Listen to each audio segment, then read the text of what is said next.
अस्सलामुअलैकुम वरहमतुल्लाह। आप तमाम 12th साइंस के स्टूडेंट का हमारे फिज़िक्स के चैप्टर नंबर 9 करंट इलेक्ट्रिसिटी, जिसको हम उर्दू में बरक़े रवा कहते हैं, इसके वीडियो लेक्चर नंबर सेकंड के अंदर आप तमाम 12th साइंस के स्टूडेंट का वेलकम है, इस्तकबाल है। कल का जो पहला वीडियो लेक्चर था हमारा, इसके अंदर हमारा जो मेन टॉपिक था जिसको हम कहते हैं किरचॉफ लॉज, तो हमने कल किरचॉफ लॉज देखे थे। किरचॉफ के दो कानून थे, उसकी हमने वजाहत भी किए थे, किरचॉफ फर्स्ट लॉ और किरचॉफ सेकंड लॉ। तो जो किरचॉफ फर्स्ट लॉ होता है उसे किरचॉफ करंट लॉ भी कहा जाता है, और जो किरचॉफ का सेकंड लॉ होता है उसे हम किरचॉफ वोल्टेज लॉ कहते हैं। आज का हमारा जो सेकंड वीडियो लेक्चर है, इसके अंदर हम किरचॉफ के कानून के एप्लीकेशन यानी उसके इस्तेमालात हम देखने वाले हैं। यानी उसका जो पहला कानून है और जो दूसरा कानून है उसको हम कहाँ कहाँ पर इस्तेमाल कर सकते हैं, कहाँ कहाँ पर हम उसको यूज़ कर सकते हैं, कौन से हमेशा जो किरचॉफ लॉ जो सेकंड लॉ होता है वो हमेशा क्लोज लूप में क्या होता है, इस्तेमाल होता है। ये हमने कल डिस्कस किया था। तो हम यहाँ पर अब यहाँ से जो हमारे वीडियो लेक्चर होंगे उसके अंदर हम किरचॉफ लॉ के एप्लीकेशन देखेंगे। ठीक है, तो यहाँ पर आप देख रहे हैं जैसा कि यहाँ पर ये जो आज का क्वेश्चन है, सवाल नंबर 4 जो है वो देख रहे हैं आप, उसमें लिखा हुआ है कि किरचॉफ के कवानीन को अमली तौर पर इस्तेमाल करने के लिए, यानी प्रैक्टिकली हम अगर किरचॉफ लॉ को देखना चाहते हैं, उसको समझना चाहते हैं, तो हमको कौन से स्टेप को याद रखना पड़ेगा, यानी कौन से स्टेप हमको यहाँ पर फॉलो करना पड़ेगा जब हम किरचॉफ के कानून को क्या करते हैं,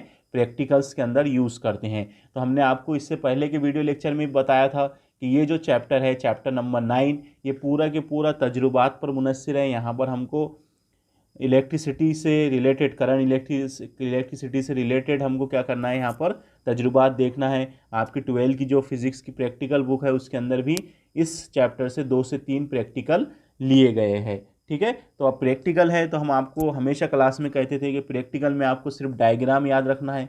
ठीक है, और उसको अपने लेवल पर अपने तरीके से आपको क्या करना है, अपने अल्फाजों में उसको लिखना है। ठीक है, तो हम स्टार्ट करते हैं। यहाँ पर आज हमारा पहला क्वेश्चन है कि इसके अंदर हम देखने वाले हैं कि किरचॉफ को कानून को इस्तेमाल करते हुए, इस्तेमाल अगर हमको करना है तो हमको कौन से स्टेप को फॉलो करना पड़ेगा। तो हम जल्दी से आप इसको पढ़कर भी क्या कर सकते हैं, समझ सकते हैं। तो जो पहला पॉइंट है इसमें देखिए क्या पहले है, यहाँ पर देखिए क्या लिखा हुआ है कि जब हम किरचॉफ के कानून को इस्तेमाल करते हैं तो हमको कौन सी बातों का ख्याल रखना चाहिए। ठीक है, कौन सी स्टेप हमको फॉलो करना चाहिए, तो वो लिखा हुआ है यहाँ पर। सबसे पहला पॉइंट है, सबसे पहले बरकी रॉ की कोई एक मुनासिब सिमत मुंतखब करना चाहिए।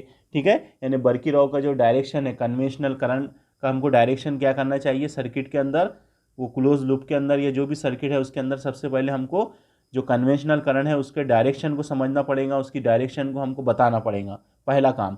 दूसरा काम यहाँ पर यह है कि किरचॉफ के पहले कानून को इस्तेमाल करके जहाँ तक मुमकिन हो वहाँ तक मुतगैर की तादाद कम कीजिए। ठीक है, तीसरा पॉइंट है यहाँ पर कि दिए गए बरकी दौर में एक दूसरे से आज़ाद बंद बरकी हल्के, यानी क्लोज लूप। अब क्लोज लूप आ गया तो जाहिर सी बात है यहाँ पर केपलर्स का सेकंड लॉ क्या होने वाला है, यूज़ होने वाला है। तो यहाँ तीसरे पॉइंट में क्या कहा जा रहा है कि दिए गए बरकी दौर में एक दूसरे से आज़ाद बंद बरकी हल्के क्लोज लूप को मुंतखब कीजिए। यानी जैसा हम एक डायग्राम बताते हैं आपको, जो हमने कल देखे थे, जैसे ये डायग्राम देख रहे हैं आप, इसके अंदर हमारे पास में ये एक बड़ा क्लोज लूप है। इसके अंदर हमने क्या किए थे, दो क्लोज लूप बनाए थे, ये पहला क्लोज लूप और ये दूसरा क्लोज लूप। तो आपको क्या करना है, जब भी आपको दिख रहे हैं कि वहाँ पर दो क्लोज लूप बन सकते हैं, तो पहले इस क्लोज लूप को हम मुंतखब करेंगे कि ये एक हमारा क्लोज लूप है और दूसरा ये क्लोज लूप है, और इसको हम पहले सॉल्व करेंगे, फिर इसको हम क्या करेंगे,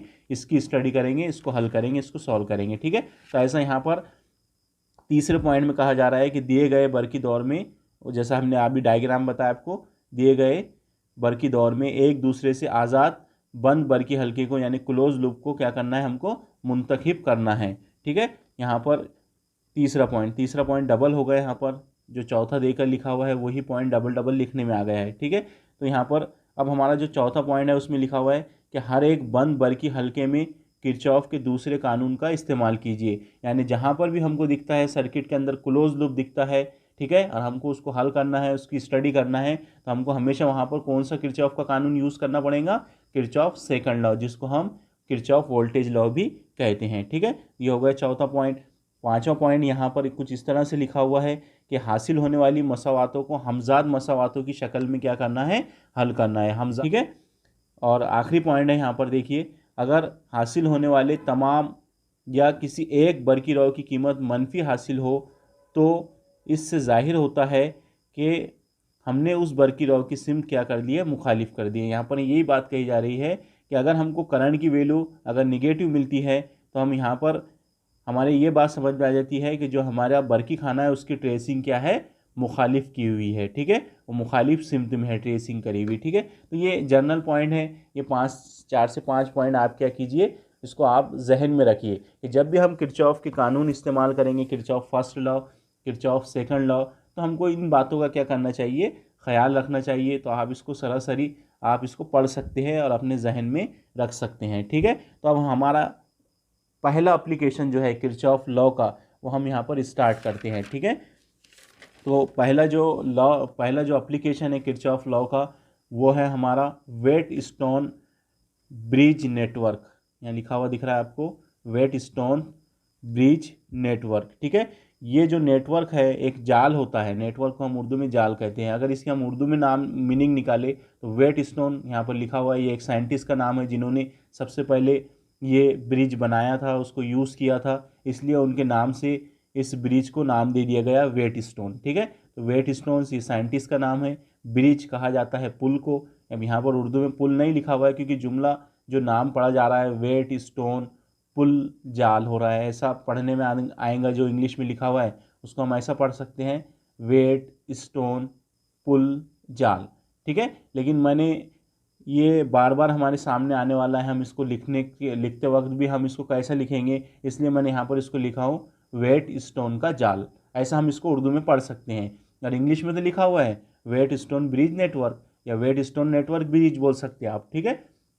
तो जो पहला एप्लीकेशन है हमारा किरचॉफ लॉ का, तो उसमें हम देखने वाले हैं वेट स्टोन ब्रिज नेटवर्क, यानी वेट स्टोन का जो ब्रिज नेटवर्क है उसमें कैसे हम किरचॉफ लॉ को यूज़ कर सकते हैं और इस प्रैक्टिकल से या इस नेटवर्क से हमको क्या हासिल होता है, इस पर हम क्या करने वाले हैं, डिस्कस करने वाले हैं। तो यहाँ पर लिखा हुआ है कि वेट स्टोन ब्रिज नेटवर्क से क्या मुराद है, ठीक है, इसकी तवाज़ुनी हालत के लिए ज़ाब्ता खस कीजिए। अब तवाज़ुनी हालत कहा जा रहा है तो तवाज़ुन जब भी आता है तो आपके जहन में ये बात आ जाती है कि बैलेंस जिसको बोलते हैं हम, जब बैलेंस हो जाता है, यहाँ पर क्या बैलेंस होगा, अगर कवा बैलेंस हो जाता है इस साइड में और इस साइड में, अलग अलग एक दूसरे के अपोजिट साइड में अगर हमको एक जैसा पोटेंशियल मिलता है, तब हम क्या कहेंगे कि वो सर्किट तवाज़ुनी हालत में आ गया है, ठीक है। तो ये तवाज़ुनी हालत, सर्किट की तवाज़ुनी हालत के बारे में बताया जा रहा है यहाँ पर। तो उसकी तवाज़ुनी हालत यानी जो नेट स्टोन ब्रिज है उसकी तवाज़ुनी हालत के लिए क्या करना है, हमको ज़ाब्ता खस करना है, ठीक है। तो यहाँ पर चलिए सबसे पहले हम वेट स्टोन के बारे में आपको बताते हैं कि वेट स्टोन जो है एक ऐसा ब्रिज होता है या एक ऐसा नेटवर्क होता है, ऐसा ब्रिज नेटवर्क होता है जिसके अंदर हम 4 मज़ाहमतें यूज़ करते हैं, ठीक है। और उन चारों मज़ाहमतों को क्या करते हैं, हम मुख्तलिफ मौसिल तारों के ज़रिए हम उन मुख्तलिफ मज़ाहमतों को क्या करते हैं, आपस में जोड़ देते हैं, ठीक है। तो यहाँ पर वेट स्टोन ब्रिज किसे कहते हैं उसकी डेफिनेशन देखिए, आपको वही डेफिनेशन यहाँ लिख के दी गई है। यहाँ पर मैंने शॉर्ट फॉर्म में लिखा है वेट स्टोन ब्रिज नेटवर्क, ठीक है। W से वेट स्टोन, B से ब्रिज और N से नेटवर्क। तो वेट स्टोन ब्रिज नेटवर्क से क्या मुराद है, ऐसा हमको पहले सवाल पूछा गया। तो यहाँ हम ऐसा इसकी तारीफ बयान करते हैं। पहले हम आपको वेट स्टोन की डायग्राम बताए थे, जैसे यहाँ देख रहे हैं आप, हमारे पास डायग्राम बनी हुई है, देखिए ये जो है ये कहलाता है वेट स्टोन नेटवर्क ब्रिज, ठीक है। तो वेट स्टोन नेटवर्क ब्रिज की तारीफ आपको सबसे पहले पूछा तो बहुत सिंपल डिफिनेशन है। हमको क्या करना है, 4 मज़ाहमतें लेना है। देखिए यहाँ पर 4 मज़ाहमतें हैं, R1, R2, R3 और R4। इन चारों मज़ाहमतों को हम क्या करते हैं, मौसिल तार के दरमियान जोड़ते हैं। यानी ये एक मौसिल तार है, उसके दरमियान हमने R1 को जोड़ दिए, दूसरा मौसिल तार है उसके दरमियान हमने दूसरी मज़ाहमत R2 को जोड़ दिए, तीसरा मौसिल तार है उसके दरमियान हमने R3 मज़ाहमत को जोड़ दिए, और जो चौथा मौसिल तार है उसके दरमियान हमने R4 मज़ाहमत को जोड़ दिए। अब हम क्या करते हैं, ये चारों मौसिल को क्या कर लेते हैं, आपस में क्या करते हैं, हम इनको जोड़ देते हैं। जैसे यहाँ देख रहे हैं पॉइंट ABCD, पॉइंट ABCD पर हमने क्या किए, इन चारों मौसिल तारों को हमने जोड़ दिए, ठीक है। और चारों मौसिल तार में हमने क्या किए, मज़ाहमतें लगा दिए, मुख्तलिफ मज़ाहमतें R1, R2, R3 और R4। तो इसकी डायग्राम कुछ इस तरह से मिल गई हमको, ठीक है। हमने चारों मज़ाहमतों को जोड़े तो यहाँ पर हमारे पास में इस तरह से एक डायग्राम आ गई, ठीक है। अब यहाँ पर आप देख रहे हैं कि पॉइंट ए और पॉइंट सी, ठीक है, ये एक दूसरे के सामने है दोनों पॉइंट, पॉइंट ए और पॉइंट सी, इन दोनों के दरमियान में क्या किया जाता है, एक बरकी खाना जोड़ दिया जाता है, एक बैटरी जोड़ दी जाती है, ठीक है, जिसकी वजह से क्या होता है, इस सर्किट के अंदर हमको पोटेंशियल देखने को मिलता है, पोटेंशियल डिफरेंस देखने को मिलता है, ठीक है। यहाँ पर बरकी रॉ हमको देखने को मिलती है। तो हम यहाँ क्या करते हैं, पॉइंट ए और पॉइंट सी के दरमियान में क्या करते हैं, हम बरकी खाना जोड़ देते हैं, ठीक है। ये इसका पॉजिटिव टर्मिनल बरकी खाने का और ये निगेटिव टर्मिनल, ठीक है। और ये जो ई दिख रहा है आपको, ये बैटरी का क्या है, ये ईएमएफ है, ठीक है। इसी तरह से पॉइंट बी और पॉइंट डी जो है, जो एक दूसरे के डायगोनल है, एक दूसरे के सामने के पॉइंट है, ठीक है, इस शक्ल के अंदर के। तो ये पॉइंट बी और पॉइंट डी के दरमियान में हम क्या करते हैं, एक गैल्वेनोमीटर को हम क्या करते हैं, जोड़ते हैं। गैल्वेनोमीटर एक तरह का क्या होता है, एक मेज़रमेंट करने का आला होता है, जिसके अंदर हम क्या करते हैं, बरकी रॉ को मेज़र कर सकते हैं। किसी भी सर्किट के अंदर अगर हमको कहीं पर भी अगर बरकी रॉ की पैमाइश करना हो तो हम कौन सा डिवाइस यूज़ करते हैं, गैल्वेनोमीटर यूज़ करते हैं। जैसे हमारा वोल्ट मीटर होता है, एम मीटर होता है, उसी तरह से क्या होता है, एक गैल्वेनोमीटर होता है। तो गैल्वेनोमीटर का इस्तेमाल किसी भी सर्किट में किसी भी मुकाम पर बरकी रॉ की पैमाइश करने के लिए क्या किया जाता है, इसको इस्तेमाल किया जाता है। तो यहाँ गैल्वेनोमीटर जुड़ा हुआ है, उसको हमने पॉइंट बी और पॉइंट डी के दरमियान में जोड़ दिए, और पॉइंट ए और पॉइंट सी के दरमियान में हमने क्या जोड़ दिया, यहाँ पर एक बरकी खाना जोड़ दिए। और ये जो के देख रहे हैं आप, ये एक की है जिसकी मदद से हम यहाँ पर इस सर्किट को ऑन ऑफ कर सकते हैं, ठीक है। इतना आगे समझ में। तो यही जो है, ये जो आप देख रहे हैं यहाँ पर, ये शक्ल जो हमने चार मज़ाहमतों को मौसिल तार के ज़रिए आपस में क्या कर दिए, जोड़ दिए, तो यही कहलाता है वेटस्टोन नेटवर्क ब्रिज। आ रही बात समझ में। तो इसकी बहुत सिंपल डिफिनेशन है, जो आप डायग्राम में देख रहे हैं उसी तरीके से यहाँ पर डिफिनेशन बयान की गई है। देखिए, मुख्तलिफ मज़ाहमतों को मौसिल तार के ज़रिए जोड़ने पर, मुख्तलिफ मज़ाहमतों को मौसिल तार के ज़रिए जोड़ने पर हासिल होने वाला ऐसा बरकी जाल या नेटवर्क, ये नेटवर्क है, ठीक है, इसी को बोलेंगे हम जाल, इंग्लिश में कहा जाता है इसको नेटवर्क, ठीक है। तो हासिल होने वाला ऐसा बरकी जाल या नेटवर्क जिसको इस्तेमाल करके नामालूम मज़ाहमत की कीमत मालूम कर सकते हैं या मालूम की जाती है, उसे हम क्या कहते हैं, वेटस्टोन नेटवर्क ब्रिज कहते हैं। यानी इसकी सिंपल डिफिनेशन हम कैसी बयान कर सकते हैं कि वेटस्टोन नेटवर्क ब्रिज जिसके अंदर क्या होती है, चार मज़ाहमतें होती है, और उनको हम क्या करते हैं, मौसिल तार के दरमियान जोड़कर आपस में जोड़ देते हैं, ठीक है। और जोड़ने के बाद में जो जाल तैयार होता है, जो नेटवर्क तैयार होता है, उसकी मदद से हम क्या कर सकते हैं, नामालूम मज़ाहमत की कीमत मालूम कर सकते हैं, ठीक है। यानी हमारे को कोई मज़ाहमत दी हुई है, ठीक है, और ये मज़ाहमत की हमको क्या करना है, कीमत मालूम करना है, तो हम इस मज़ाहमत की कीमत को क्या कर सकते हैं, मालूम कर सकते हैं कि ये मज़ाहमत कितने ओहम की है, ठीक है। तो स्पेशली इसके लिए क्या करते हैं, हम इसको यूज़ करते हैं, ठीक है। उसके बाद में हम देखेंगे इसके आगे और एप्लीकेशन है जिसके अंदर हम मज़ाहमत पता कर सकते हैं, गैल्वेनोमीटर के अंदर की मज़ाहमत हम पता कर सकते हैं, इंडक्टेंस हम पता कर सकते हैं, कैपेसिटेंस हम पता कर सकते हैं, ठीक है, काय की मदद से, वेटस्टोन नेटवर्क ब्रिज की मदद से। तो इसकी तारीफ आपको समझ में आ गई कि ऐसा जाल जिसके अंदर क्या होती हैं, मौसिल तार के ज़रिए चार मुख्तलिफ मज़ाहमतों को क्या किया जाता है, जोड़ा जाता है, और उसकी मदद से अगर हम क्या करते हैं, नामालूम मज़ाहमत की कीमत, अननोन रेसिस्टेंस की कीमत क्या कर सकते हैं, पता कर सकते हैं। तो उसको हम क्या कहते हैं, वेटस्टोन नेटवर्क ब्रिज कहते हैं। ये ब्रिज को चार्ल्स वेटस्टोन ने क्या किया था, इसको सबसे पहले बनाया था, इसलिए वेटस्टोन ब्रिज के नाम से इसको क्या किया गया, इसको मंसूब किया गया। तो यहाँ पर ये हो गया वेटस्टोन नेटवर्क ब्रिज, और आपने यहाँ पर देख लिए वेटस्टोन नेटवर्क ब्रिज किस तरह से होता है, और हमने इसका एक्सप्लेनेशन भी आपको बता दिए कि चार मुख्तलिफ मज़ाहमतें ली जाती है, उनको मौसिल तार के दरमियान जोड़ा जाता है, और वो चारों मौसिल तार को आपस में क्या कर दिया जाता है, point a b c d से क्या कर दिया जाता है, जोड़ दिया जाता है, ठीक है। पॉइंट ए और सी के दरमियान में बरकी खाना जोड़ दिया जाता है, और पॉइंट बी और डी के दरमियान में हम क्या करते हैं, गैल्वेनोमीटर जोड़ देते हैं। तो ये बन जाता है हमारा पहला ब्रिज, और ये बन जाता है हमारा दूसरा ब्रिज, इसलिए इसे कहा जाता है पुल। ब्रिज, वेटस्टोन का ब्रिज, वेटस्टोन नेटवर्क ब्रिज। ठीक है, यहाँ पर जाल भी हमको दिखाई देता है, यहाँ पर हमको ब्रिज भी दिखाई देता है। ठीक है, तो ये होता है हमारा वेटस्टोन नेटवर्क ब्रिज। तो इसकी तारीफ हमने बयान कर दी है। अब इसकी तवाजुनी शर्त के लिए हमको क्या पूछा गया है, ज़ाब्ता अखज़ कीजिए। ठीक है, तो तवाजुनी हालत के लिए हम यहाँ पर ही आपको समझा देते कि तवाजुनी हालत किसे कहेंगे हम। ठीक है, तो देखिए अब क्या किए हमने, बैटरी को ऑन कर दिए। बैटरी जैसे ही ऑन कर देंगे हम तो क्या होगा, यहाँ से करंट का फ्लो होगा। ये आई करंट जो है वो इस तरह से करंट यहाँ पर आएगा आई। जैसे ही यहाँ पर आई करंट आएगा हमारा पॉइंट ए के ऊपर, तो पॉइंट ए क्या है, जंक्शन है। पॉइंट ए क्या है हमारा, जंक्शन है। ये करंट जैसे ही आई यहाँ पर आएगा तो ये जो आई करंट है हमारा वो दो हिस्सों में, ये जंक्शन ए पर क्या होगा, तकसीम हो जाएगा। आई का जो आधा हिस्सा है I1 या जितना भी हिस्सा है I1 जो इसका एक हिस्सा है वो इस तरफ फ्लो कर रहा है, और जो आई का जो दूसरा हिस्सा है वो जंक्शन के इस तरफ क्या कर रहा है, हरकत इस तरफ क्या कर रहा है, वो चल रहा है इस सर्किट के अंदर I2। ठीक है, यानी आई क्या होगा, यहाँ पर दो हिस्सों में तकसीम हो गया करंट, एक I1 और एक I2 की शक्ल में। तो I1 का फ्लो इस तरफ हो रहा है और I2 का फ्लो क्या हो रहा है, इस तरफ हो रहा है। ठीक है, यहाँ से अगर हम चलते हैं तो I1 यहाँ रेसिस्टर रखा हुआ है, यहाँ से करंट पास होगा, फिर पॉइंट बी पर जाएगा। ठीक है, पॉइंट बी पर जब ये करंट I1 आ जाएगा हमारा, यहाँ पर क्या था हमारा I1, तो अब देखिए I1 पॉइंट बी पर आने के बाद भी क्या होगा, दो हिस्सों में तकसीम होगा।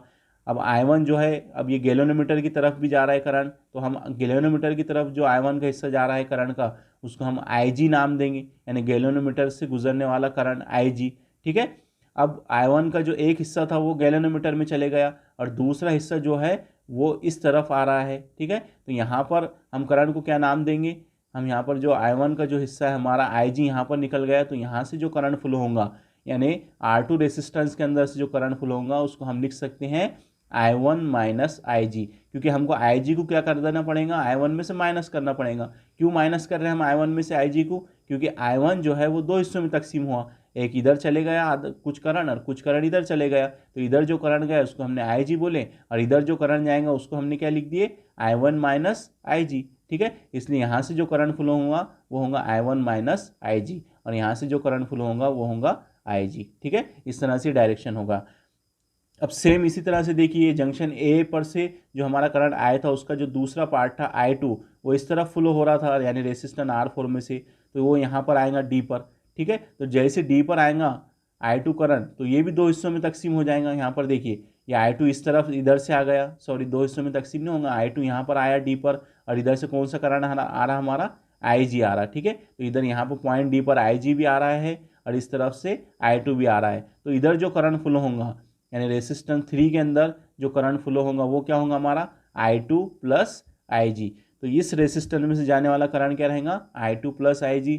इस रेसिस्टेंस में से जाने वाला करंट क्या होगा, I1 माइनस IG। इस गैलोनोमीटर में से जाने वाला करंट क्या होगा, IG। ठीक है, इस तरफ से ये रेसिस्टेंस में जाने वाला करंट रहेगा I1 और इस रेसिस्टेंस में से करंट जाने वाला रहेगा I2। इस तरह से ये जो करंट है I वो I1 I2 में तकसीम हो गया। फिर ये पूरा करंट इधर से I1 यहाँ पहुँचेगा, इधर से I2 जब पहुँचेगा तो जब पॉइंट C पर करंट आएगा तो करंट पॉइंट C पर क्या रहेगा, I is equal to I1 plus I2, है ना। यानी जो जितना करंट यहाँ था हमारा उतना करंट हमको यहाँ मिलेगा। इधर भी क्या था हमारा current, I is equal to I1 plus I2, यहाँ तकसीम हो गया था I1 और I2 में, और जब यहाँ पॉइंट C पर आएगा तो हमको क्या मिलेगा, I1 plus I2 is equal to I। तो इसलिए हमारा जो यहाँ करंट फ्लो होगा इधर से C पॉइंट से, तो वो क्या रहेगा हमारा I रहेगा।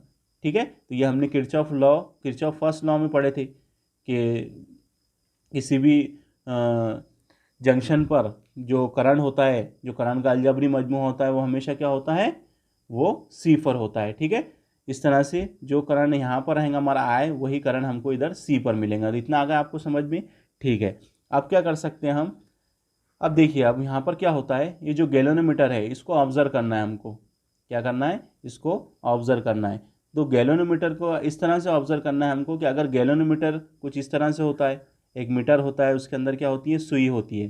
ठीक है, तो यहाँ पर जो गैलोनोमीटर है इसकी सुई अगर सीफर पर हो, इसकी सुई अगर गैलोनोमीटर के अंदर क्या होती है, एक सुई होती है, अगर वो जीरो पर आ जाती है यानी गैलोनोमीटर के अंदर से करंट का फ्लो नहीं होगा, तब क्या होंगी, ये जो करंट है, करंट की जो IG की वैल्यू अगर ज़ीरो हो जाए, यानी गैलोनोमीटर में आने वाला करंट अगर ज़ीरो हो जाए, तो ये जो गैलोनोमीटर है इसकी सुई कहाँ पर रहेंगी, इसकी सुई ज़ीरो पर रहेंगी। तो जब इसकी सुई ज़ीरो पर होती है, यानी गैल्वेनोमीटर की जब सुई ज़ीरो पर होती है, यानी गैल्वेनोमीटर में से जाने वाला करंट जब ज़ीरो होता है, तब ये जो नेटवर्क है, तब ये जो जाल है, ये नेटवर्क है, ये कौन सी कंडीशन में आ जाता है? ये तवाज़ुनी हालत में आ जाता है, ये तवाज़ुनी हालत में आता है। ठीक है, तो आपको याद रखना है, हमको यही पूछा गया सवाल में कि वेटस्टोन नेटवर्क की तवाज़ुनी हालत के लिए ज़ाब्ता खस कीजिए। तो वेटस्टोन नेटवर्क के अंदर तवाज़ुनी हालत कब आती है?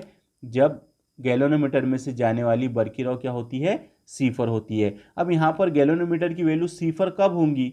ठीक है, सिफर कब होंगी? तो उसके लिए हमको क्या करना पड़ता है? ये जो मज़ाहमतें हमने जोड़े R1, R2, R3, R4, इसको हमको मैनेज करना पड़ता है। इसको कम ज़्यादा करके हमको क्या करना पड़ता है? यहाँ पर जी की कीमत को ज़ीरो लाना पड़ता है। तो जब इसकी कीमत ज़ीरो आ जाती है, तब क्या हो जाता है? ये जो नेटवर्क है, ये तवाज़ुनी हालत में आ जाता है, यानी पॉइंट बी का कवा पॉइंट डी के कवा के क्या होता है?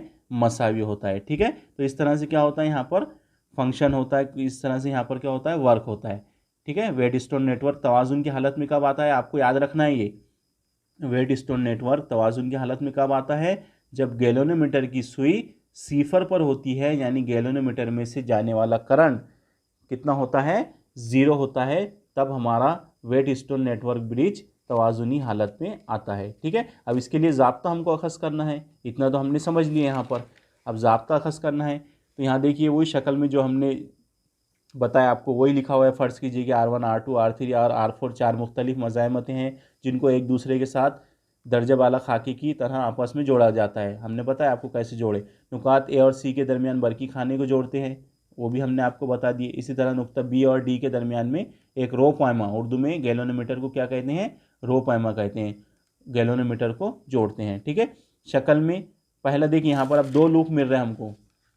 कितने लूप मिल रहे हैं यहाँ पर? दो क्लोज लूप मिल रहे हैं आपको। देखिए, एक ये वाला क्लोज लूप, इस तरह से ये वाला एक क्लोज लूप मिल रहा है आपको, और दूसरा क्लोज लूप ये है आपके पास में। तो हमने अभी आपको थोड़ी देर पहले बताया कि अगर हम किरचॉफ लॉ यूज़ करते हैं तो उसके कुछ स्टेप होते हैं। तो जब हम किरचॉफ का सेकंड लॉ यूज़ करते हैं किरचॉफ का, तो हमको क्या करना चाहिए? सबसे पहले दोनों जो उसके अंदर अगर दो क्लोज लूप हो तो उनको हमको क्या करना चाहिए? उनको अलहदा करना चाहिए, उनको सेपरेट करना चाहिए। तो हम ये वाला जो लूप है इसको पहला लूप मानेंगे, और इसके लिए कुछ इक्वेशन निकालेंगे किरचॉफ सेकंड लॉ से, और ये वाला जो लूप है इसको हम सेकंड लूप मानेंगे। कौन सा सेकंड लूप क्या बन रहे हैं यहाँ? B c d b. ठीक है, ये सेकंड लूप हो रहा है, और पहला लूप क्या हमारा? A b d a. ठीक है, अगर जी को लेते हैं तो ये हो जाएगा A B G D A. तो पहला लूप के लिए इक्वेशन निकालेंगे हम किरचॉफ सेकंड लॉ से, और जो दूसरा लूप है उसके लिए भी हम सेम इक्वेशन निकालेंगे। ठीक है, किरचॉफ सेकंड लॉ से। तो यहाँ देखिए पहला लूप बताया गया है। हाँ, तो आप देखिए ये जो हमारी शक्ल है, शक्ल में A B G D A, ये देखिए यहाँ पर हमने एक रफ शक्ल बनाए, जो जिसका काम हमको यहाँ पर थोड़ा सा पढ़ने वाला है। जो हमारी जो शक्ल है नोट्स के अंदर की, वो पिछले पेज पर है, इसलिए हमने यहाँ पर आपको समझाने के लिए रफली यहाँ पर एक डायग्राम बनाए। तो यहाँ पर हमको क्या करना है? हमको पहले बता दिया गया है कि जब भी हम किरचॉफ सेकंड लॉ को यूज़ करते हैं तब हमको क्या करना है? वहाँ पर हमको अलग अलग क्लोज लूप क्या कर देना है? उस नेटवर्क के अंदर या उस सर्किट के अंदर हमको अलग अलग क्लोज लूप क्या कर देना है? बना लेना है। ठीक है, तो हम पहला क्लोज लूप यहाँ पर बनाते हैं A B G D A. तो ये वाला जो देख रहे हैं आप इस तरफ का, तो ये हमारा पहला क्लोज लूप है। इसके अंदर हम क्या करेंगे? किरचॉफ सेकंड लॉ अप्लाई करेंगे। तो किरचॉफ का सेकंड लॉ क्या होता है? Summation of e plus summation of v, और वी इज इक्वल टू क्या होता है? I cross r, Ohm's law से। इसलिए हम पोटेंशियल डिफरेंस की जगह क्या लिख सकते हैं? I cross r is equal to zero, यानी बरकी खानों के ईएमएफ का मजमुआ और बरकी कवाई फ़र्क का अलजबरी मजमुआ, इन दोनों का जो मजमुआ होता है वह हमेशा क्या होता है? सिफर के मसावी होता है। ये होता है किरचॉफ सेकंड लॉ, जिसको हम किरचॉफ वोल्टेज लॉ भी कहते हैं। तो यहाँ पर देखिए, अब ये जो हमारा हमने यहाँ पर क्लोज लूप कंसिडर करे, जैसा कि यहाँ लिखा हुआ है A B G D A, तो ये वाला जो क्लोज लूप है इसके अंदर हमारे पास में यहाँ पर ईएमएफ है ही नहीं। ठीक है, आपको दिख रहा है कि यहाँ पर कहीं पर भी ईएमएफ नहीं है। तो ईएमएफ नहीं है, इसलिए समेशन ऑफ ई की वैल्यू क्या हो जाएंगी? समेशन ऑफ ई की वैल्यू क्या हो जाएंगी? ज़ीरो हो जाएंगी। फिर प्लस, ठीक है, अब यहाँ summation of i cross r लिखा हुआ है, यानी उस क्लोज लूप के अंदर जितने भी करंट और जहाँ जहाँ मज़ाहमतें हैं और वहाँ से गुजरने वाले करंट, उनके हासिल ज़रब का मजमुआ लेना है हमको पूरे क्लोज लूप में का। तो यहाँ पर देखते हैं हमारे पास में कितनी मज़ाहमतें हैं। पहली मज़ाहमत R1 है, ठीक है, जिसमें से बहने वाला करंट I1 है। दूसरी मज़ाहमत इस गैलोनोमीटर के अंदर है G, ठीक है, और उसमें से गुजरने वाला करंट क्या है, IG है। और इस तरफ फिर तीसरी मज़ाहमत है हमारी R4 और उसमें से गुजरने वाला करंट क्या है, I2 है, ठीक है। तो ये summation of I cross R कि हमारे पास में कितनी वैल्यू आ जाएंगी, 3 वैल्यू आ जाएंगी, ठीक है, क्योंकि ये क्लोज लूप देख रहे हैं हम, ये वाला यहाँ लिखा हुआ है सबसे पहले ABGDA।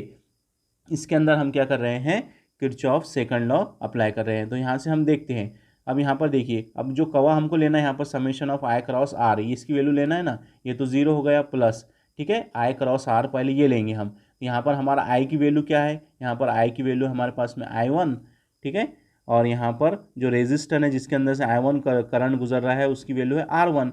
अब देखिए यहाँ पर जो पोटेंशियल डिफरेंस है यहाँ का I1 क्रॉस R1, इसका डायरेक्शन इस तरफ है, ठीक है, और जो कन्वेंशनल करंट है उसका डायरेक्शन भी इसके सेम है। तो जाहिर सी बात है यहाँ का जो पोटेंशियल डिफरेंस रहेगा वो क्या रहेगा, वो निगेटिव रहेगा। इसलिए हम यहाँ पर लिख सकते हैं कि जो पहला हम यहाँ पर कवा ले रहे हैं ये वाला, ठीक है, हमको इसका भी कवा लेना है, इसका भी कवा लेना है, इसका भी कवा लेना है, तीनों को क्या करना है, उनको जमा करना है, क्योंकि यहाँ समेशन लिखा हुआ है, ठीक है, ये समेशन तीनों के लिए है, इसके लिए, इसके लिए और इसके लिए। तो यहाँ पर पहला जो पहला जो I क्रॉस R का वैल्यू मिला हमको, क्या मिला, निगेटिव I1 क्रॉस R1, यहाँ पर आ गए हम। अब आगे बढ़ते हैं यहाँ से, अब इधर आ रहे हैं हम, ठीक है।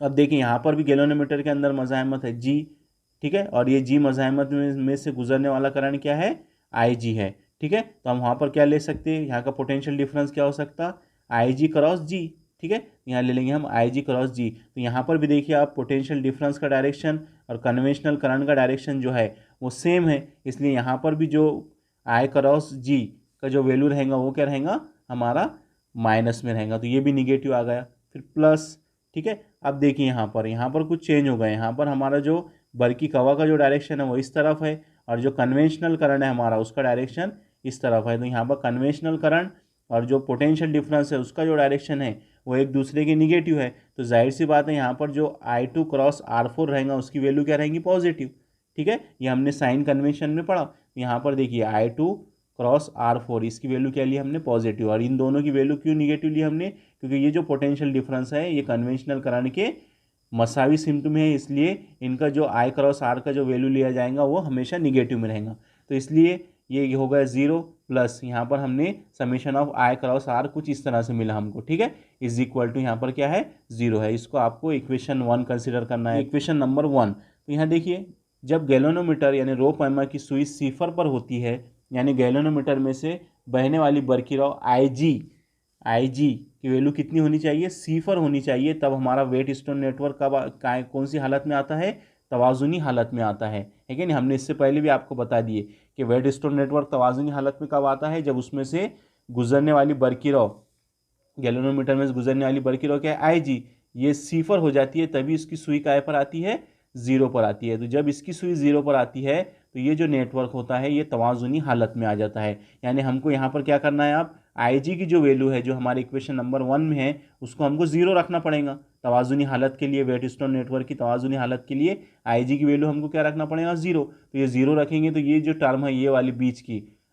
ठीक है, ये कैंसिल हो जाएंगी, 0 हो जाएंगी। तो बचेगा क्या हमारे पास में, minus I1 R1 plus I2 R4 is equal to 0। ये भी 0 है, ये भी 0 हो गया, तो ये दो टर्म बच रही है। तो इसको हम ऐसे लिख सकते हैं, माइनस I1 R1 प्लस 0 हो गया, ठीक है, प्लस I2 R4। तो इसको हम ऐसे लिख सकते हैं, ये माइनस उधर चले गया, माइनस I1 R1, तो ये पॉजिटिव हो जाएगा I1 R1, और ये तो पहले ऑलरेडी पॉजिटिव था I2 R4, यानी इस तरह से इक्वेशन मिलेंगी हमको, ठीक है। ये माइनस वाला उधर जाएगा तो प्लस हो जाएगा, तो हम इसको ऐसा लिख सकते हैं I1 R1 is equal to I2 R4। अब आपको क्या करना है, R4 को इधर तकसीम में लेके जाना है और I1 को इधर से ज़रब में से इधर तकसीम में लाना है। तो हमको क्या मिल गया यहाँ पर, R1 upon R4 is equal to I2 upon I1 is equal to, ये हम ये इक्वेशन नंबर क्या नाम देंगे हम इसको, इक्वेशन नंबर A। तो जो इक्वेशन नंबर A मिली हमको, तो ये हमको कौन से क्लोज लूप से मिली, ये वाले क्लोज लूप से, ABGDA,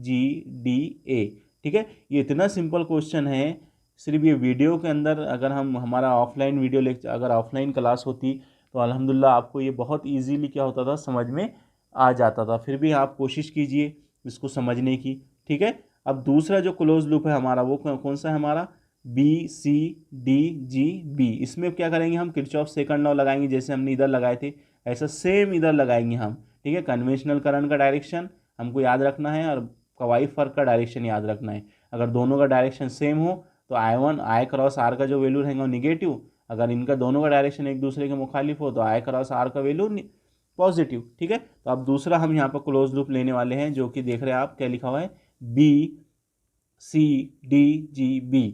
ठीक है, इसमें ये क्लोज लूप है, इसमें हम क्या करेंगे, किरचॉफ का दूसरा कानून इस्तेमाल करेंगे। किरचॉफ का दूसरा कानून लिख दिया गया यहाँ पर, summation of E plus summation of I cross r is equal to 0। अब यहाँ पर भी देखिए आप, पोटेंशियल है कि है, EMF है कि आपके पास में, यहाँ पर नहीं है। बर्की खाने का EMF E की वैल्यू है कि यहाँ पर इस क्लोज लूप में नहीं है, इसलिए यहाँ पर भी हम समेशन ऑफ E की वैल्यू क्या रखेंगे, 0 रखेंगे। अब summation of IR, summation of IR में क्या लेंगे हम, सबसे पहले हम लेंगे ये वाला करंट। देखिए अब कन्वेंशनल करंट का डायरेक्शन भी इधर है और यहाँ कन्वेंशनल करंट का डायरेक्शन इधर है। ठीक है, और उसके बाद में जो पोटेंशियल डिफरेंस है उसका भी डायरेक्शन सेम है, इसलिए यहाँ पर जो हमारा ये रहेगा यहाँ का करंट और जो उसका रेसिस्टर है, उन दोनों का हासिल ज़रब हमें हमारा कायम में रहेगा, निगेटिव में रहेगा। तो यहाँ से गुजरने वाला करंट आपको बता दिए थे हमने पहले, क्या रहेगा यहाँ पर, I1 माइनस IG। क्या रहेगा यहाँ का करंट, I1 माइनस IG। ये कैसे आया ये हमने आपको आगे बताया।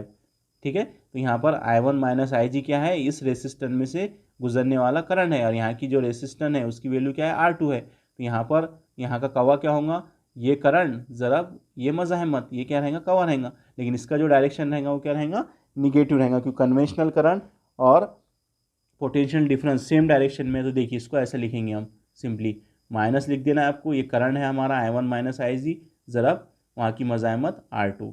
ठीक है, फिर प्लस, फिर इस तरफ आ रहे हैं हम, यहाँ पर देखिए इस तरफ आ रहे हैं, तो यहाँ पर अब पोटेंशियल डिफरेंस का डायरेक्शन इधर और कन्वेंशनल करंट जो है I2 प्लस IG उसका डायरेक्शन इधर, तो दोनों का डायरेक्शन पोटेंशियल डिफरेंस का और कन्वेंशनल करंट का डायरेक्शन एक दूसरे के मुखालिफ है। तो जाहिर सी बात है यहाँ पर जो I क्रॉस आर का जो वैल्यू रहेगा वो काय में रहेगा, पॉजिटिव में। तो I क्या हमारा यहाँ पर I2 प्लस IG और रेसिस्टर क्या है हमारा R3, तो इन दोनों का क्या हो जाएगा, वैल्यू हम काय में लेंगे, पॉजिटिव में लेंगे, plus I2 plus IG R3। ठीक है, तो ये क्या है हमारा V क्रॉस R।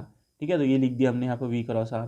अब तीसरा क्या हो रहा, यहाँ पर देखिए आप इधर से देखिए, अब तीसरा पोटेंशियल डिफरेंस का डायरेक्शन ये, और ये कन्वेंशनल करंट IG इधर का है, कन्वेंशनल करंट का डायरेक्शन ये। ठीक है, तो एक दूसरे के मुखालिफ है, तो जाहिर सी बात है यहाँ पर जो रहेगा हमारा IG क्रॉस G। ठीक है, तो ये इसका भी वैल्यू क्या रहेगा हमारा, पॉजिटिव रहेगा। तो यहाँ पर हम इस तरह से लिख सकते हैं IG क्रॉस G। ये होगा हमारा summation of I cross R, कौन से वाले क्लोज लूप में, BCDGB में। ठीक है, जिस तरह हमने पहले इक्वेशन 1 में लिखे थे उसी तरह हमने यहाँ पर इस इक्वेशन में भी हमने वैल्यू पुट किए। ठीक है, यहाँ पर भी क्या है, करंट और मज़ाहमत का हासिल ज़रब है, यहाँ भी करंट और मज़ाहमत का हासिल ज़रब है, यहाँ भी करंट और मज़ाहमत का हासिल ज़रब है, सिर्फ डायरेक्शन चेंज हो रही। ठीक है, कहीं पर कन्वेंशनल करंट और वोल्ट पोटेंशियल डिफरेंस मुखालिफ है तो वहाँ पॉजिटिव आ रहा है, और दोनों अगर इक्वल है, एक ही सिमत में है तो निगेटिव आ रहा है। और जो इलेक्ट्रिक EMF है हमारा, EMF जो है वो वहाँ पर क्या है, दोनों क्लोज लूप के अंदर 0 है, इसलिए दोनों जगह पर इसकी वैल्यू क्या हो गई थी, 0 हो गई थी। अब हम क्या करेंगे, तवाज़ुनी हालत के लिए, वेडस्टोन नेटवर्क की तवाज़ुनी हालत के लिए जो IG रहेगा हमारा उसकी वैल्यू क्या हो जाएंगी, 0, है ना। वेडस्टोन नेटवर्क तवाज़ुनी हालत में कब आता है, जब गैल्वेनोमीटर में से बहने वाली बरक़ी सिफर होती है, ये 0 हो जाएगा IG, ये IG 0 हो जाएगा, तो ये पूरी जो टर्म है ये 0 हो जाएंगी। यहाँ ये IG अगर 0 होगा तो ये पूरी टर्म 0 नहीं होंगी, क्योंकि यहाँ देखिए IG क्रॉस G है, इसलिए यहाँ पर 0 क्रॉस G बोले तो ये 0 हो जाएगा।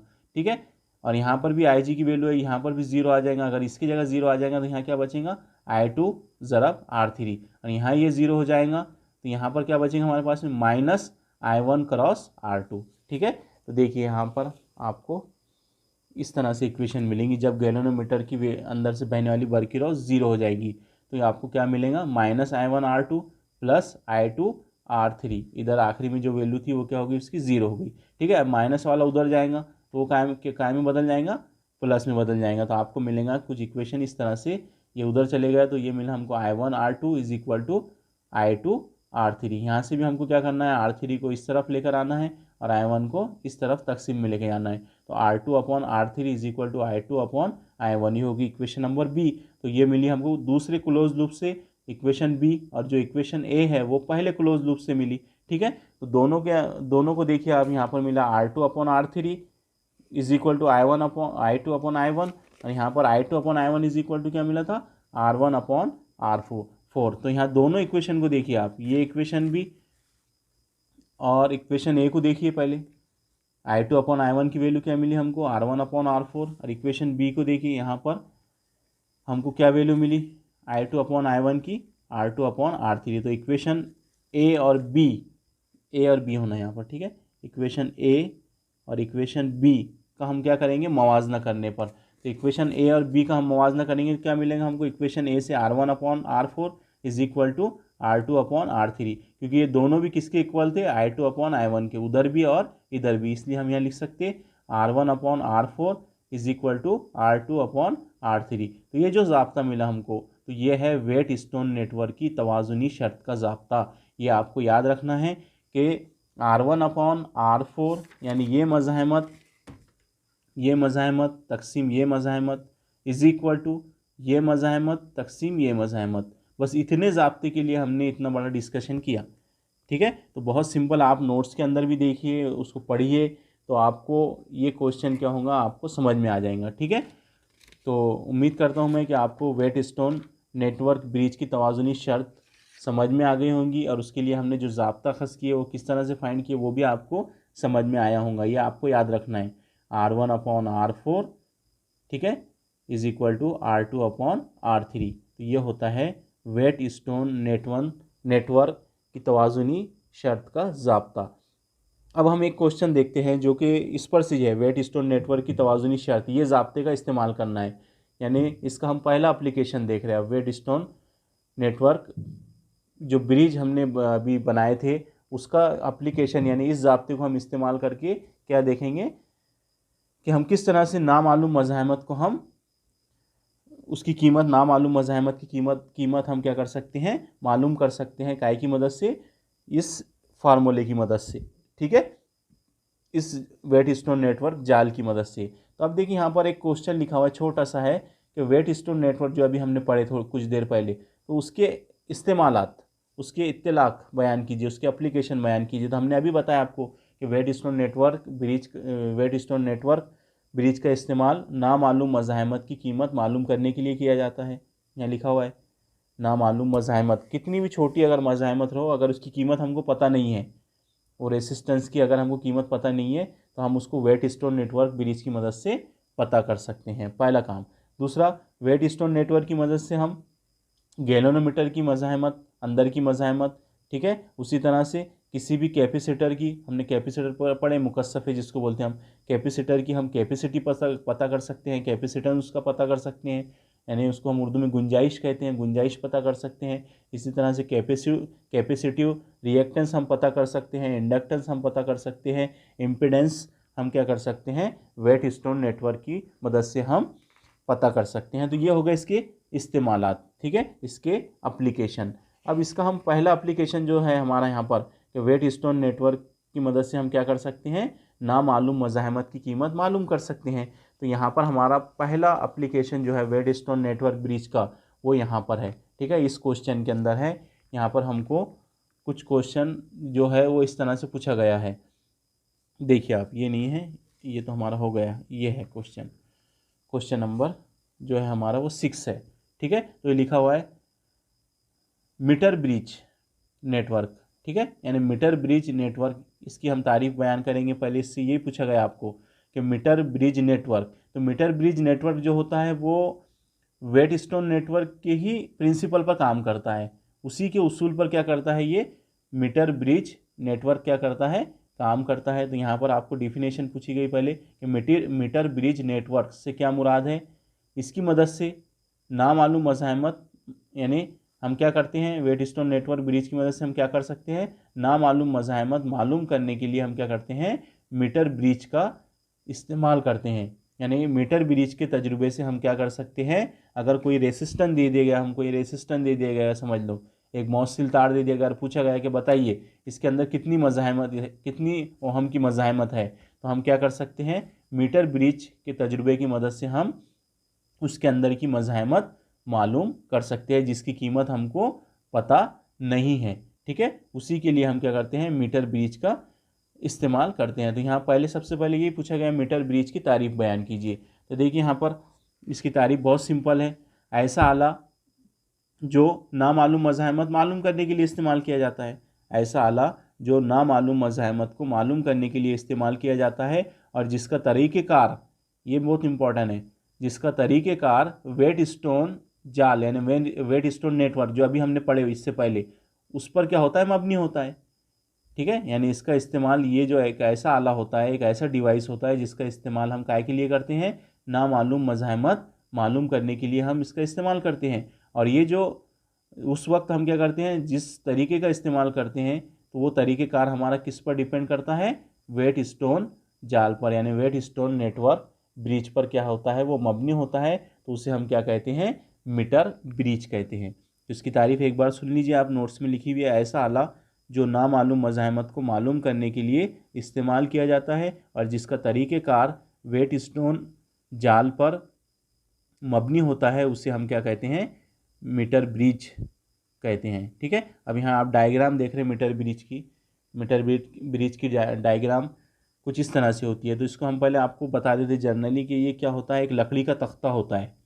एक लकड़ी का क्या होता है, तख्ता होता है कुछ इस तरह से। ये पूरा ऐसे समझिए आप, ये लकड़ी का तख्ता है। अब ये जो लकड़ी का तख्ता होता है, इसकी जो लेंथ होती है वो 1 मीटर होती है। कितनी होती है, इस लकड़ी के तख्ते की लेंथ कितनी होती है, 1 मीटर होती है। यहाँ पर मीटर का जिक्र आता है, 1 मीटर, इसलिए इस ब्रिज को नाम रख दिया गया मीटर ब्रिज। इसको मीटर ब्रिज क्यों कहते हैं, क्योंकि इसके अंदर जो हम मौसिल तार यूज़ करते हैं उसकी जो लेंथ होती है वो कितने मीटर की होती है, 1 मीटर की होती है, इसलिए इसे का नाम दिया गया मीटर ब्रिज। तो यहाँ पर क्या होता है, एक लकड़ी का तख्ता होता है जो कितने मीटर का होता है, 1 मीटर का होता है। ठीक है, तो लकड़ी का तख्ता होता है हमारे पास में। ठीक है, उसके ऊपर हम 3 धाती पट्टियाँ इस्तेमाल करते हैं।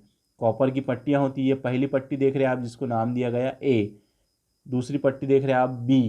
ठीक है, और तीसरी जो पट्टी है वो है सी, तख्ते के ऊपर लगी होती है। आप इसको ही तख्ता समझिए जो 1 मीटर का हमारा लकड़े का वुडन बॉक्स होता है। उस पर हमने ये पहली प्लेट लगा दी है मेटल की, कॉपर की, और ये दूसरा जो सिरा है इधर का तख्ते का, उसके ऊपर हमने दूसरी प्लेट लगा दी इधर से बी। ठीक है, अब ये दोनों धाती प्लेटों के दरमियान में, दोनों धाती पट्टियों के दरमियान में एक तीसरी पट्टी हमने जोड़ी जिसका नाम है सी। ये जो देख रहे हैं आप, ये तीसरी पट्टी इस तरह से जोड़ी जाती हैं दोनों प्लेटों के दरमियान में। यहाँ पर 2 गैप तैयार होते हैं। LG बोले तो लेफ्ट हैंड साइड में गैप, और इधर है RG होना चाहिए, RG है इधर। ठीक है, ये है RG, राइट हैंड साइड में गैप। ठीक है, तो इस तरह से क्या होता है, जब हम तीसरी पट्टी को तख्ते पर जोड़ते हैं तो यहाँ पर हमारे पास में 2 ब्लॉक बन जाते हैं, 2 गैप यहाँ पर हमारे पास में बनते हैं। तो इधर का जो गैप होता है उसको हम लेफ्ट गैप कहते हैं, इधर जो गैप मिलता है हमको वो हमारा कहलाता है राइट गैप। ठीक है, यानी 2 हमारे पास में क्या होते हैं, खाली जगह तैयार हो जाती है, एक यहाँ पर और एक यहाँ पर। तो यहाँ पर जो पहली खाली जगह है इस साइड में, तो यहाँ पर हम एक मज़ाहमत जोड़ते हैं जो एक्स नाम दिया गया मज़ाहमत को, और उसे कहा जाता है अननोन रेसिस्टेंस, नामालूम मज़ाहमत। इसी की कीमत हमको पता करना पड़ता है। हमको यही तो पूछा गया है कि मीटर ब्रिज की मदद से नामालूम मज़ाहमत किस तरह मालूम की जाती है। तो यहाँ पर हमारे डायग्राम के अंदर नामालूम मज़ाहमत क्या है, एक्स है। ठीक है, इसी के लिए हमको ज़ाब्ता खस करना है।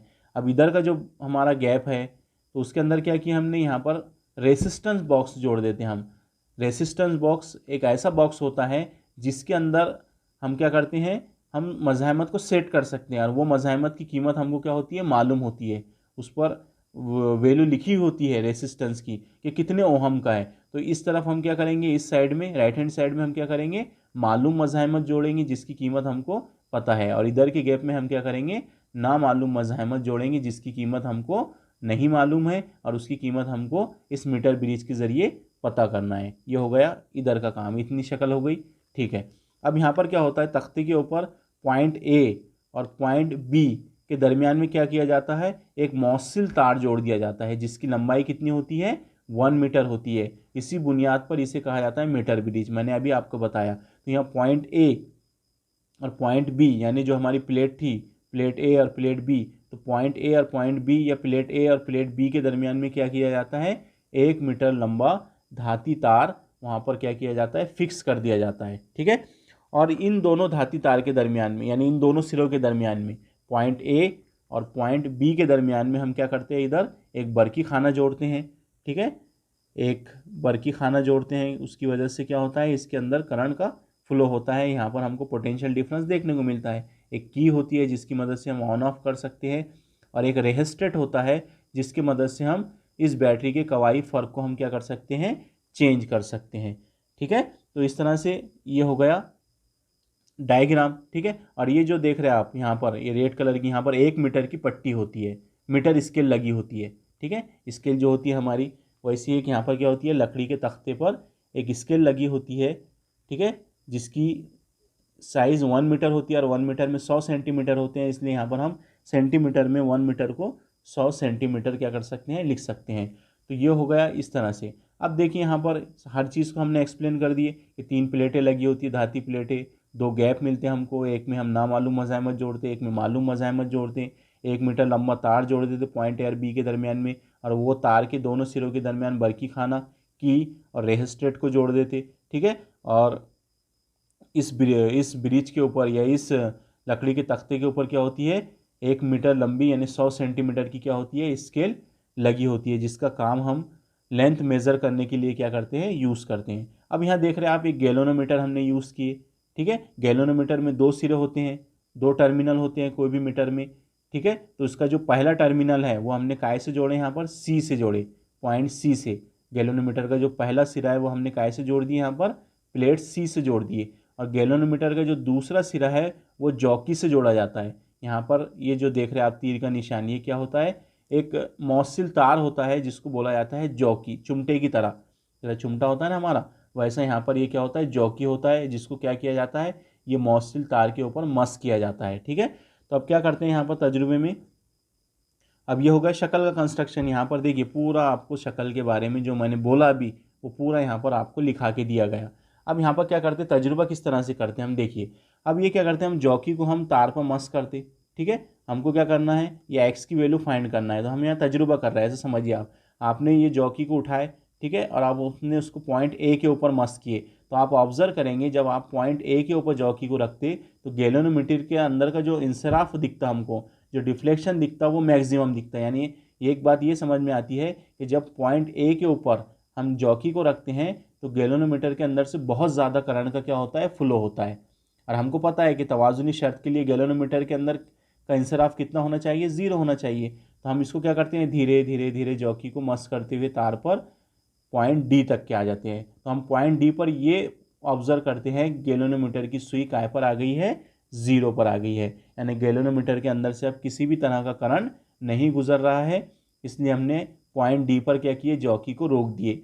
तो यहाँ पर जब गैलोनोमीटर की सुई सीफर पर आती है तो क्या समझ में आता है हमको कि ये नेटवर्क जो है, ये वाला नेटवर्क, अब ये पूरा नेटवर्क बन गया हमारा। ठीक है, यहाँ 4 मज़ाहमतें हैं, पहली एक्स, दूसरी आर, तीसरी इस तार के अंदर की मज़ाहमत, इस साइड के तार की, ये जो तार है यहाँ से पॉइंट डी की तरफ से बी तक की, इसके अंदर की मज़ाहमत, और पॉइंट ए से पॉइंट डी के दरमियान की इस तरफ की मज़ाहमत। तो 4 मज़ाहमतें हैं, यहाँ पर जाल बन गया, नेटवर्क बन गया। ठीक है, अब ये नेटवर्क तवाज़ुन की हालत में कब आया, जब जी की वैल्यू क्या हो गई, 0 हो गई, यानी गैलोनोमीटर में से बहने वाला करंट कितना हो गया, 0 हो गया। तो ये पॉइंट डी जो है, जहाँ पर हमको गैलोनोमीटर की सुई सीफर मिली, इस पॉइंट को कहा जाता है नल पॉइंट। क्या कहा जाता है इसको, नल पॉइंट। अब हमको क्या करना है, पॉइंट ए से लेकर पॉइंट डी तक जो तार है उसकी लंबाई यहाँ पर हमको मेज़र करना है, उसको नाम दे देंगे हम LX। ठीक है, और पॉइंट डी से लेकर पॉइंट बी तक तार की हमको लंबाई मेज़र करना है, जो कि क्या है, LR है। ठीक है, ये हो गई हमारी LX, इधर की लेंथ, डी ए से डी तक जो तार है उसकी लंबाई क्या है, LX, और डी से लेकर बी तक जो तार है उसकी लंबाई क्या है, LR है। अब इसके अंदर भी मज़ाहमत होंगी, इस तार के अंदर, इस तार के अंदर भी मज़ाहमत होंगी, यहाँ एक मज़ाहमत है, यहाँ एक मज़ाहमत है, और ये नेटवर्क जो है वो तवाज़ुनी हालत में है। तो हम यहाँ पर तवाज़ुनी हालत में जो हमने ज़ाब्ता खस किए, वेटस्टोन नेटवर्क जब तवाज़ुनी हालत में होता है तब उसकी मज़ाहमत, उसका तवाज़ुनी हालत के लिए हमारे पास में फार्मूला है। अभी मैं आपको याद दिलाया था, फार्मूला क्या था, R1/R4, यानी ये रहेगा हमारा R1 upon R4 is equal to R2 upon R3, है ना, ऐसा होगा ना हमारे फार्मूले के मुताबिक, R1 upon R4 R2 upon R3। ठीक है, तो इस बुनियाद पर हम ऐसा लिख सकते कि जब गैल्वेनोमीटर की सुई का इंसराफ 0 होगा तो हमारी वेटस्टोन नेटवर्क की तवाज़ुनी शर्त का ज़ाब्ता क्या होता है, R1 upon R2 is equal to R2 upon R3। लेकिन हमारे शक्ल के मुताबिक हमारा R1 क्या है, X, और R4 क्या है हमारा, LX। ठीक है, R2 क्या है हमारे पास में, R, और R3 क्या है हमारे पास में, LR। शक्ल के मुताबिक हमारी जो डायग्राम है मीटर ब्रिज में वो इस तरह से है, उसके अंदर मज़ाहमत इस तरह से है। ठीक है, हमारा R1 बोले तो X, R4 बोले तो LX तार के अंदर की मज़ाहमत, R2 बोले तो हमारा R मालूम मज़ाहमत, और R3 क्या है हमारा LR यानी LR तार के अंदर की मज़ाहमत। इस तरह से हम लिख सकते हैं। यहाँ से हमको किसके लिए ज़ाब्ता निकालना है, X के लिए, तो ये LX जो तकसीम में वो किधर चले जाएगा, ज़रब में, तो हमको मिलेगा LX अपॉन LR, और ये R पहले से यहाँ था इसलिए R, ये मिलेगा formula X is equal to LX upon LR into R। ठीक है, अब ये जो LR है इसको हम इस तरह से भी लिख सकते हैं। देखिए LR इज इक्वल टू को हम लिख सकते हैं 100 माइनस LX। अब 100 बोले तो हमारी जो पूरा तार था वो कितने मीटर का था, 100 सेंटीमीटर का था। अब 100 सेंटीमीटर में से अगर हम LX को निकाल लेते हैं तो LX को अगर निकाल दिया हमने, 100 में से LX को निकाल दिया तो वो क्या बचेगा वहाँ पर हमारा LR। तो हम ऐसा लिख सकते हैं कि LR is equal to 100 minus LX। तो हम LR की जगह पर ये लिख सकते हैं 100 माइनस LX। तो ये भी फार्मूला है, उधर जो हमने बताया वो भी नामालूम मज़ाहमत मालूम करने का ही फार्मूला है ये भी। ठीक है, ये यहाँ पर भी हो गया आपका क्वेश्चन कंप्लीट। और इसको आप LR को ऐसा भी लिख सकते हैं 100 माइनस LX। ठीक है, तो ये हो गया मीटर ब्रिज की मदद से नामालूम मज़ाहमत मालूम करने के लिए हमने यहाँ पर ज़ाब्ता अख़ज़ किए। मैं उम्मीद करता हूँ कि आज का जो वीडियो लेक्चर है ये आपको समझ में आया होगा। अगर आपको कुछ भी परेशानी है या समझ में नहीं आता है तो आप हमसे बिंदास क्वेश्चन कर सकते हैं, हमको मैसेज करके आप पूछ सकते हैं। ठीक है, आज के लिए इतना ही। खुदा हाफिज़, थैंक्स।